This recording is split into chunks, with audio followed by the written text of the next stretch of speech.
Essa igreja, ela chama Igreja de Nossa Senhora da Assunção. Apesar da gente falar Igreja de São Bento, porque tem a imagem de São Bento bem grandão aí, porque são os beneditinos que tomam conta da igreja e do convento aqui.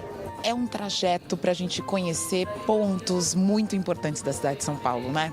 Que ajudam a contar a história da cidade.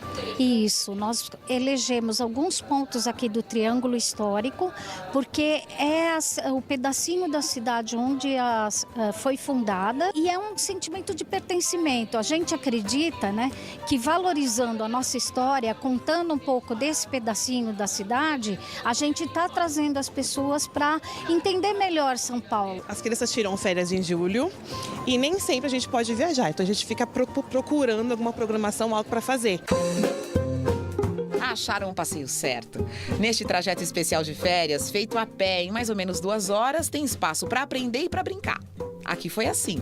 Depois de conhecerem mais sobre o Largo Antônio Prado, que já foi um importante centro financeiro da cidade, pais e filhos se divertiram. Terra, mar, terra, terra, mar. Eu não tava querendo vir, acordei cedo, mas eu tô achando bem legal agora. Muitas crianças estão passeando pelo centro histórico pela primeira vez. E claro, elas tinham que conhecer o local onde São Paulo foi fundada, onde os jesuítas construíram uma escola para catequizar os indígenas. Foi em frente ao complexo arquitetônico do pátio do colégio que a turma toda participou de um jogo criado pelos povos nativos brasileiros. E do que era feita a peteca dos indígenas? De palha, semente e penas.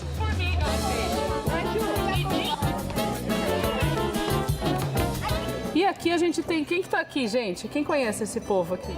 Tá na ponta da língua. Eu ajudo. Dom Pedro I e a Marquesa de Santos.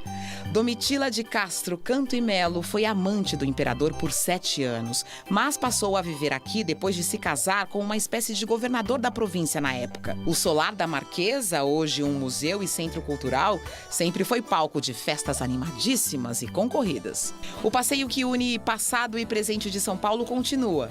Esse edifício moderno, assinado por Niemeyer nos anos de 1950, tem como companhia a antiga sede da Rádio Record, que depois de uma restauração recente voltou a receber shows. É a Casa de Francisca.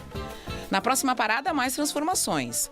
O grande prédio da Caixa Econômica Federal foi construído no terreno da Igreja São Pedro dos Clérigos, demolida em 1911. Era uma igreja que ela dava apoio para os negros escravizados que iam fugir para os quilombos. A gente não tem ideia, né, de quanto que se esconde, né, até da sociedade, a questão até dessa igreja, né? Entender, né, como é que a cidade, os prédios da cidade, né, têm histórias e até enterram histórias, né? Tiraram a história que estava bem, né, que estava funcionando para construir uma parte financeira pelo interesse da época, né? Lugares de memória que a gente chama, né?